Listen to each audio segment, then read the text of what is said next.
తెలంగాణలోని వికారాబాద్ జిల్లా పుదూరు మండలంలో దట్టమైన అడవుల మధ్య కొలువై ఉన్న అత్యంత పురాతనమైన క్షేత్రం దామగుండం శ్రీ రామలింగేశ్వర స్వామి ఆలయం. ఈ ఆలయానికి కొన్ని వందల సంవత్సరాల చరిత్ర ఉంది. పురాణాల ప్రకారం శ్రీరామచంద్రుడు రావణ సంహారం తర్వాత బ్రాహ్మణ హత్యా పాతకం తొలగించుకోవడానికి కోటి శివలింగాలను ప్రతిష్ఠించాడు. అందులో భాగంగా ఈ అడవి ప్రాంతంలో ఒక శివలింగాన్ని ప్రతిష్ఠించాడు. అందుకే ఈ క్షేత్రాన్ని రామలింగేశ్వర స్వామి క్షేత్రం అని పిలుస్తారు. ఇంకా స్కంద పురాణం ప్రకారం ఇక్కడ స్వామివారిని దర్శించుకుంటే యమగండం తొలగిపోయి మోక్షం సిద్ధిస్తుందని భక్తుల నమ్మకం. పూర్వం ఈ ప్రాంతాన్ని నీలకంఠాశ్రమం అని పిలిచేవారు. అనేక మంది మునులు ఋషులు ఇక్కడ గుహలో తపస్సు చేసుకునేవారని ప్రతిది. కాలక్రమేణా ఋషులు పూజించిన ఈ శివలింగం భూమిలో కలిసిపోయింది. కలియుగంలో ఈ ప్రాంతంలో దాము గుండు అనే ఇద్దరు రైతులు ఉండేవారు. వాళ్ళు పొలం దున్నుతుండగా నాగలికి ఒక రాయి తగిలింది. దాన్ని ఒక సాధారణ రాయిగా భావించి నాగలి బరువు కోసం దాన్ని ఉపయోగించేవారు. ఒక రోజు రాత్రి ఆ ఇద్దరు రైతులకి పరమశివుడు కళ్ళలో కనిపించి ఆ రాయి సాధారణమైనది కాదని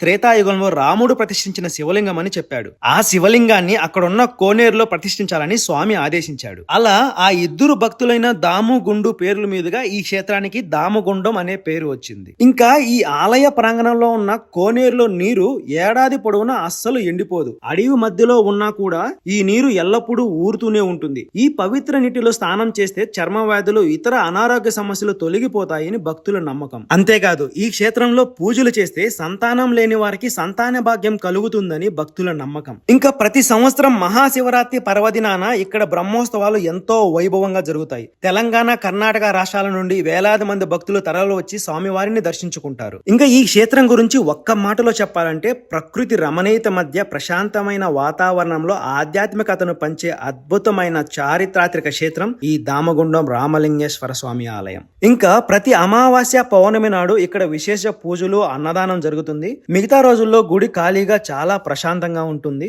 గుర్తుపెట్టుకోండి, ఇక్కడ వాటర్, ఫుడ్ దొరకదు. ఇక్కడ మీరు ఎక్కువసేపు ఉండాలనుకుంటే ఫుడ్, వాటర్ తెచ్చుకొని ప్రశాంతంగా ఒక రోజంతా ఇక్కడ గడపండి. ఓం నమః శివాయ.